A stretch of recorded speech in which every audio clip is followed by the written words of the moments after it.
Welcome back to Sip Fearlessly. Woo woo.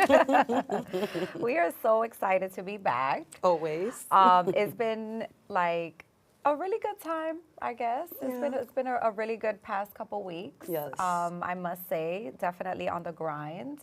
So I'm excited for everything that's coming. I'm excited for the warm weather. Me too. Oh my God. I'm loving it. Because this weather was so bipolar. Right. It I put was my like coat warm. away already, so Right. it better stay like this. Exactly. So I'm like so excited to get back out and do outdoorsy stuff. Like I love bike riding. So I can't wait to get out with my mom and bike ride and our sister. Like I'm so excited about that. And like going to the beach, of course, and just laying out. But you guys are going hiking. Yes, we are. Next weekend. I'm so looking forward for it. Yes. This Saturday, actually. Hopefully the weather is good. So. Yeah, it will be. It will be. That's going to be really nice. I know you guys are going to meditate up there and all of that. So I cannot wait to hear about it. We already almost half mark of the year. So we're planning on leaving some baggage up at that mountain. Exactly. And walking down like, what's next? You know? Exactly. And we're almost heading into the third quarter. I mean, like, how fast is time flying? Yes, very It's fast. ridiculous. So we have to maximize. Also rest. Yeah. Also rest, but maximize on every moment that we can, spend it with our loved ones, and, you know, because time is definitely flying. But we're so excited today because, as you guys know, we're Sip Fearlessly. So we're sisters in power. Yes. Okay? And we love nothing more than to acknowledge and be in the same room as another powerful sister. Yes. Okay? Amen to that. And we have Dr. Selma Bartholomew in the building. Yes. Looking so beautiful in pink. Like you everything, so I much. love it. And you Thank walked you. in with I was just telling my sister, you walked in with the most incredible energy. So thank you for that. Yes. Because, you know, a lot of the things we do sometimes, it's not easy. No, so it's not. feeling so refreshed from someone's energy, that definitely helps so much. So thank Definitely. you. No, thank you. And you worry Yes. so much about time, right? But energy matters so Yes. much more. Yes. Energy matters so much. So thank you for the grace. Oh my God, For yes. hosting me and for Yes. giving me the chance to be sisters in power. Yes. Yes. So let's just dive right into Yes. it. We cannot wait to get to know so much about you. And we Yeah. want to share that with our audience. So thank you guys for tapping in also and supporting our platform. Thank you. But and shout out to BronxNet for housing us as well. So let's just jump right into it. So, of course, we were reading about you in your bio. Yes. And we just found out sitting with you that you are a native Bronx. Bronx. Bronxite. Yes, I am a Bronxite. So I am Dr. Selma Bartholomew, and I'm claiming that I will be the first woman mayor in New York City. Yes. woman So named excited. Selma. Yes. Yes. Definitely. Absolutely. I love that. And I'm claiming it. You have to claim your power, and you have to walk in your victory. And the name Selma, as we know, is certainly associated with a lot of history in this country with the MLK movement. But the name translates to God's woman, right? And so we have to really honor the fact that most people think that we've had a nonviolent movement in this country, but I actually want us to elevate it a little bit and say that we were actually fighting passive violence. Yes. And the passive violence is so huge. And so now we've got to realize that it's the passive violence fueling the physical violence. So I'm so honored to kind of bring a level of compassion as well as strength, right, to New York City as I move forward and do this walk to the mayor's office. So I'm so honored to get to sip fearlessly. Wow. Listen, we definitely have to focus, you know, as in our local communities especially too, I think we don't educate our youth enough about politics and local politics. So I think, you know, it's great that we're having this conversation and we're able to share this interview, you know, with our followers, you know, our viewers and things like that, so that they can get educated on local politics, because it is so important. And we definitely want someone in office who really cares. Like you said, you're bringing compassion, you know, and things like that, who really cares about making a change in our communities, because it starts with us. Absolutely. You know, we have a president that runs the country, but what is happening within our communities? That's what we need to focus more on. You know, what can we actually contribute to, add value to, help change, you know, things like that. And then also having a woman, I mean, I love that. From the Bronx. Okay. Yes, from the yes, Bronx, yes, you know, yes. so, you know, but tell us a little bit about your journey. You were a teen mom, Yes. which I was as well. So, Yeah. you know, to earning multiple degrees and founding an educational movement. Yeah. So incredible what you've done. What inner strength or mindset has carried you through those early challenges? Well, I wasn't a teen mom, so I actually Okay. had my son in the late 20s, but Okay, it was young. okay. I was Yes, young. I was yes. young. And what has really carried me is that you have to always know that you're enough. That you have inside of you, right, the strength that you need, and you've got to be able to talk to yourself when the challenges come. And you better know how to celebrate yourself too, to wake up in the morning and say, you are beautiful, you are gorgeous. I had a grandmother, I was actually born in Grenada, and she literally every morning when I would sit next to her and she would look outside on the veranda and she would say, baby, the sun rose for you. And so to have that, to know that, that something special is about you, and I want that for all of our New Yorkers, especially our young people, when they're feeling a little rocky, right? And they may not be getting it in their family. And so my goal is to build these networks of care. Maybe it's the neighbor, maybe it's the hairdresser, right? Maybe it's the bus driver, that person who's in your network that's loving on you and letting you know how special you are and that you're enough. Right. And so that is one of the things that really has kept me and helped me to move through this journey. Yeah. Yeah, that is so important because it's not easy to pour into yourself and talk, you know, positivity into yourself and empowerment when you're going through so much. Yes. You know, so it's important that you're sharing these words because we will have those moments where we feel alone, you know, and we do need to take a look in the mirror and empower ourselves. Yeah, absolutely. So what does it mean to you personally and spiritually to be a woman of faith stepping into political leadership? I am a woman of faith. And what I want people to know about my faith is when I was in my 20s, I didn't know this word. In my 30s, I didn't know it. I'm 25 again. Yes, yes. I'm 25 again, and that word is compassion. Compassion, that you have to begin to really show yourself kindness. And yes, the world is hard. It's hard on us, especially people of color and women. We are facing so much financial challenges. People may not know that women in New York City, it's more dangerous to become pregnant than to walk the street. That for 10,000 women who give birth, almost 300 die in birth. And so as I do this walk, I want people to know that they have to use their faith. Use it, use it. And so the challenges that are showing up is really expecting you to really rely on it and to be able to know that it's going to take you through those tough moments and also those joyful moments. Look at how Joy showed up today.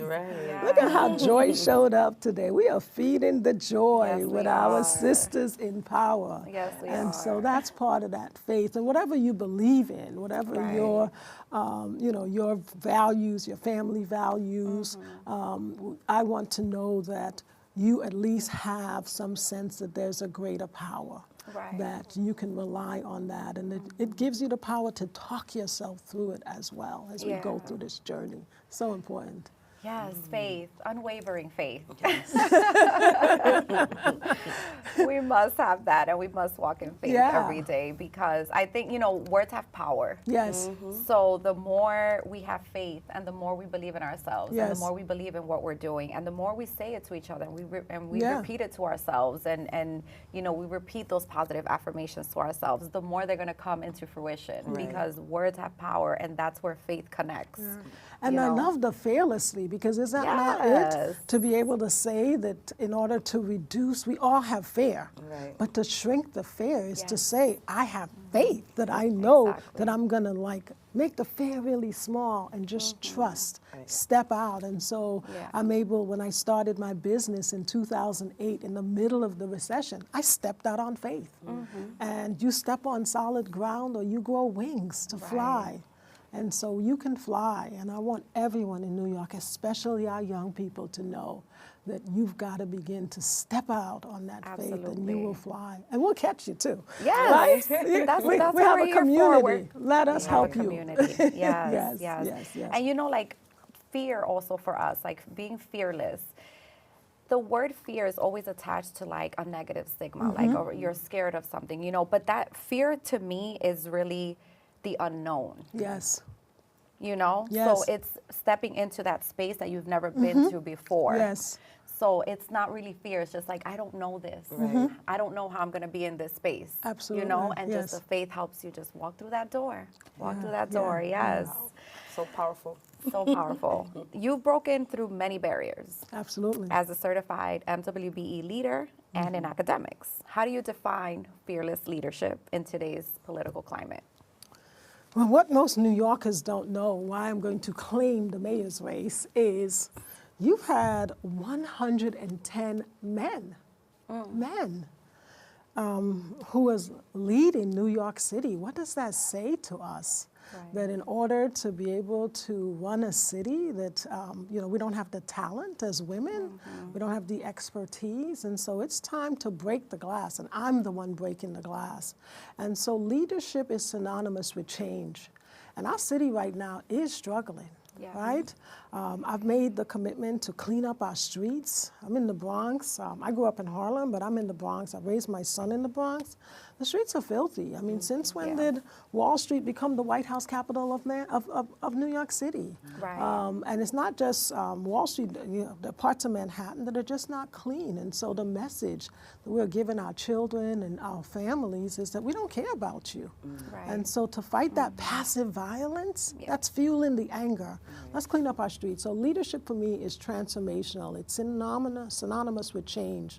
And it's also about helping people grow. Right? That I can't leave you where you are, that I have to know your current state, and I have to say to you, guess what? How about we now lead the way New York? How about we help really build our talent and grow businesses in New York? We have so many individuals who are facing challenges in terms of poverty and hunger. Yes. I'm a business, I face it, I'm in the Bronx. Yes. We are really hurting.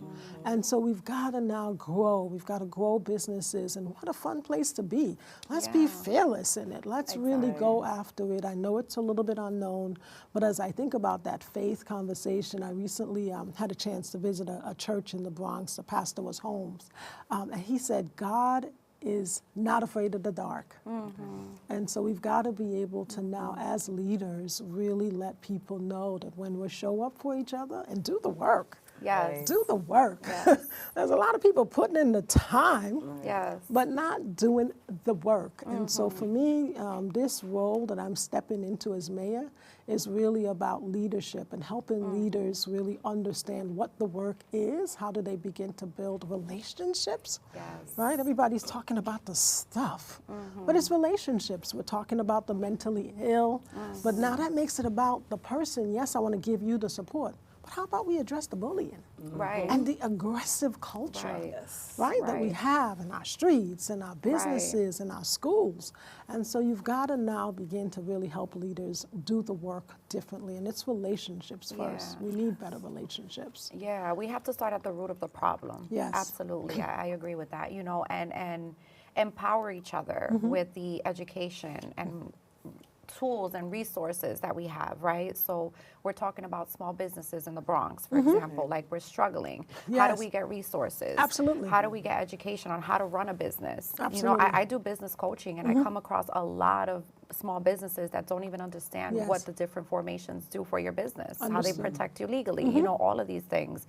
So I think, yes, us bringing those resources to each other, it'll make us stronger, Yes. and it'll make us continue to grow and bloom. I so agree, and let me let you know what I want to do for the city, because at the end of the yes. day, I might be Dr. B, but what do I want to do differently? I want to build an economic ecosystem. So I want to literally, across the boroughs, not put one business center. We do have it, but it's not well connected. And so across the boroughs, based on your zip code, band people into zip zones and now drop some truly authentic business hubs. And in those business hubs, let me help you learn how to build a business. Let me get you the coaching and the experience that you deserve. And let me tell you what I'm going to do that's real special, because I'm about to make some millionaires. How about if I go get those venture capitalists to come into the hubs with you? You've designed your business. The venture capitalists will now say, I'm going to invest in you, right? But they need an incentive. But guess what? What people don't know is, I think about this race, New York State will give you, if you're a business and the venture capitalist says, I'll give you $1 million, New York State will match that money. For the past several years, they've been doing that. Wow. So I'm not the traditional Democrat. Why don't they know this? And so I've worked in the Midwest. The people who we're angry at, they've been building their businesses. And so I want to be able to say, you earned $1 million from the VC. Now, let the state give you $1 million. You just got $2 million to impact community. Right. Oh, and wait for it. That means now you can hire people Yes. in the Bronx and in our city. You can now impact the fact that we have over 400,000 people in the city that has been impacted by the criminal justice system that can't get jobs. Well, they can either be the one building the business, or maybe they're also the one that the business hires. How about if I make you a billionaire? How about if Dr. B makes some billionaires in New York City, right? Well, there's 1 billion people in China. We can't make nothing to sell to the people in China for $1? Right. Talk about shifting mindsets. Yes. And so I've got a lot of individuals in this race, and they just teach into poverty. Talking about, and I'm not saying you can't, lift people out of poverty, but you can't lift people out of poverty if they don't have businesses. Right. You have to have businesses, and so we've got so many food pantry lines. One of my candidates, he's talking about he wants the municipality to own supermarkets. Well, how does that work? That the city owns the supermarket? No, we need businesses. Exactly. You've got to be able to build businesses. And the part about New York City, which really breaks my heart, is women. Hold on, I'm going to break your heart right now.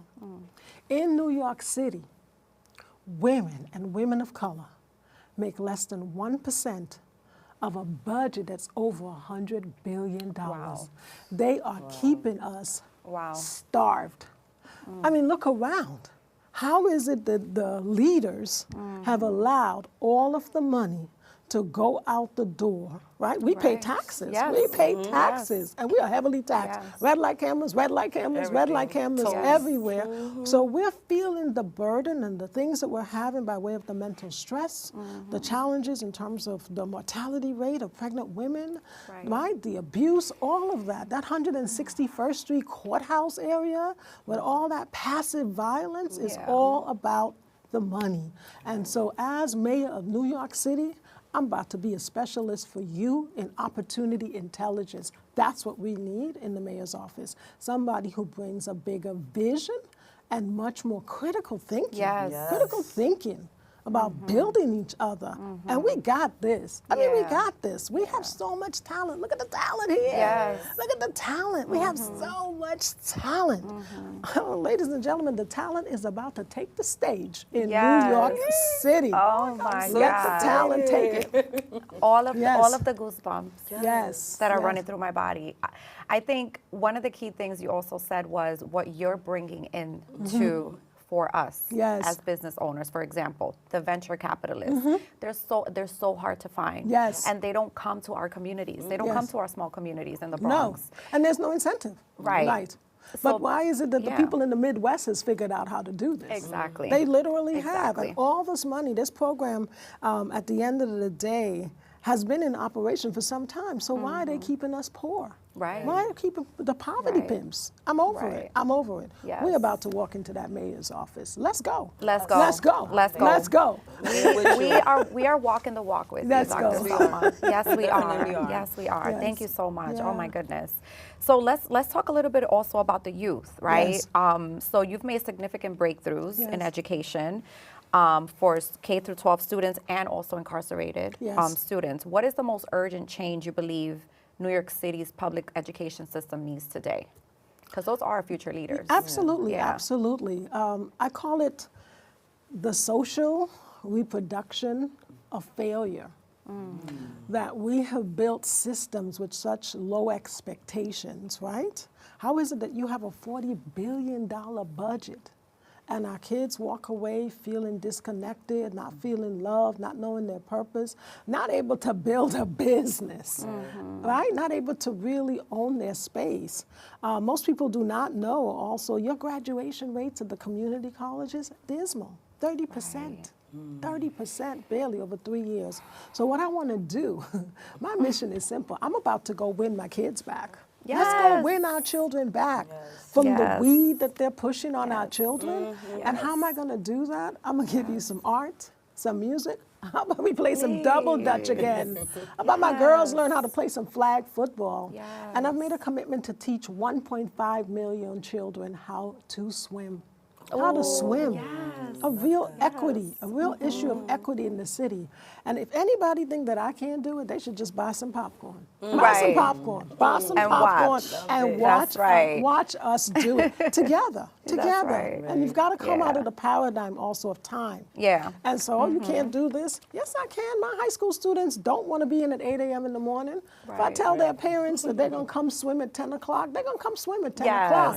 Turn off the video game, put the weed down, and let me give you something that really builds your confidence. So it can't just be in the culture of the DOE, and of course all of our schools, our charter schools too. We have to be honest. It's about schooling. It's all about the test, the test, the test, the test. The test, the test, data, data, data. I'm a mathematician, I mean, data has a point. It's called information. And the information is clear. If your kids can't draw a picture, how are they going to do the math? How are they going to be interested in it? So let's go get our kids back. Yeah, let's go. Let's go get our kids back. Let's go get our kids. I'm about to go We're win moms. them back. We're moms too. So that is important. Yes. We deserve that. They are our future. Exactly. And we don't even say good morning to our children anymore. Take a look. We're almost, we are afraid of our own children. That's so true. Our own children. And this issue about the weed in our community, we have weed buses everywhere. Everywhere. And I have to say to New Yorkers, when have we ever allowed the victimization of our children for the money? Is that what we're doing now? A woman named Selma, we're about to go get our kids. I'm over it. And it seems like we need to have these conversations with the adults, with the parents, with the grown-ups, with the teachers. Yeah, because it's important. It starts within the system too, because the teachers are the ones that are there in the classroom. So how do we re-empower them to feel better? Well, we have to tell them, first of all, that we love them. And we have to stop that culture of bullying around the test, the test, the test. I mean, no teacher shows up for 8 hours a day, barely has lunch. And now, let me tell you, to UFT teachers, you're looking kind of fat. Going home, getting them munchies from inhaling the weed all day. And not even allowing them to say, wait a minute, I see this kid, he's coming to school smelling of marijuana. I need to give him or her some help. And I've got to break your heart even more. Can I do that, if that's okay? Can we really talk about our sisters, our young sisters? We're not saying that this culture of the weed that they are pushing on us and our children, those weed buses, why do you think they got dark windows? What do you think them kids are doing on those windows? And so now we got an increase of missing girls across our city, an increase of STDs across our city. I grew up in Harlem in the 80s. Look, we fought crack. We fought crack that devastated our entire community. And now you want to kill my kids? Kill my children? And kill my girls? No, I'm not doing that. And so we're going to make this mayor's race discussion about community. Now, and I get the man out there, but the enemy is in here. The enemy is also in here. And so we've got to do the work and have different conversations right now. Let's go get our kids. Let's go win our children back. Let's go. All of this systematic change. I'm all for it. Cultural, deep change, the work, the real work. The real work. The real work. How do you plan to balance systemic reform with grassroots involvement to ensure that real change happens, right? Everything we're discussing right now. And that it reaches the most vulnerable families. So one of the things I want to give New York is the following. I want to give New York a quality of life index 2. We all know our zip code, but do you know what is in your zip code? So now that I know what's in my zip code, where are the parks? Where's the florists? Where's the funeral homes? And more importantly, where are the organizations in your zip code? Where are people doing good work? We have individuals in our community really holding it together with nothing. And so in your zip code, who are the individuals doing work? I need to now know who wants to work or who's doing work with my 3 to 5-year-olds, who's doing work with my pregnant families, right? The moms and dads expecting babies. Who's doing the work with the teenagers? Who's doing the work with the 25-year-olds? Who's doing the work with the individuals who's just coming home from, and returning home? So in our zip code, I, as the mayor of New York, you're gonna love it because you get to see it, but I need it because we don't have any transparency. I need to first be able to look across the city and say, yeah, who are the grassroots organizations? And I want to do that. Look across the city and now say, you know what? You've been working with young people who are experiencing homelessness and housing insecurity. Now let's get you the funding and the resources you need. Yeah, let's make eco-hubs to fundamentally push the resources to you because less than 1% of that budget, we're not doing that anymore. We are not doing that anymore. And that 10 plus years. It's been like this for decades.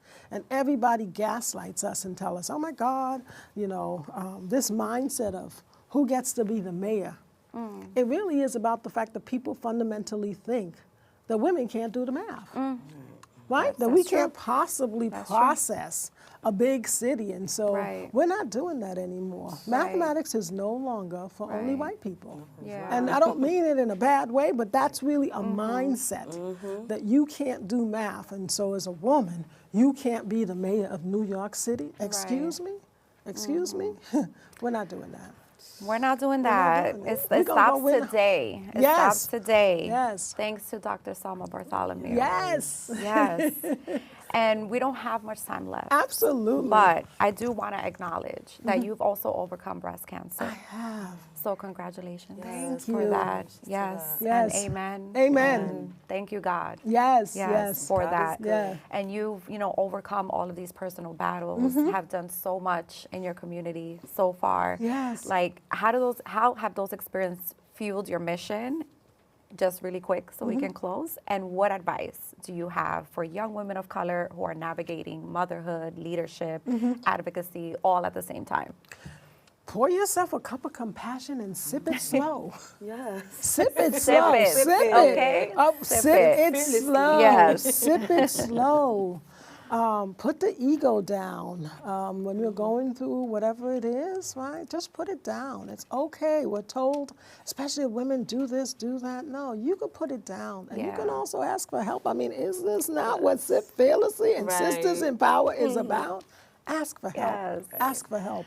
Ask for help. Goodness. So yeah. Dr. Selma, we appreciate you so much. This was such an incredible conversation. Thank you. This was a great Thursday afternoon. Yes, I'm joy excited. shows up in the struggle. And I can't wait for elections. Yes.